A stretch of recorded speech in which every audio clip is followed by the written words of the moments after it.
Welcome back everyone. In this video, I want to show you the new update from Snapchat where you can now pin conversations to the top of the list on your iPhone. Before you begin, don't forget to subscribe to this channel if you enjoy these kind of videos and turn on bell notifications. If this video helps you out, then please hit that like button and let me know in the comment section down below. So, Snapchat users can pin a conversation to the top of the chat screen so that a snap is never missed from your friends or family. Do note that this is only available on iOS devices, so let me show you how to do it. Before you begin, make sure Snapchat app has been updated to the latest version, so go into your app store and update it.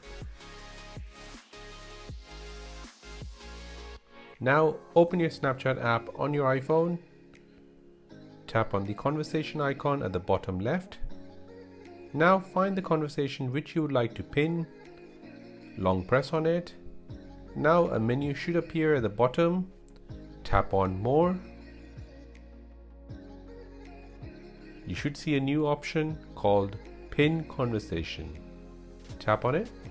This should move the conversation to the top of the screen and you should see a pin on the right hand side. Using the same steps, you can pin more conversation to the top of the list. To unpin conversation, long press on it again, then tap on More. Now tap on Unpin Conversation. And there you go, that is how to pin a conversation to the list in Snapchat on your iPhone. My name is Karthik and you're watching Simple Dad. Thanks for watching, see you in the next one.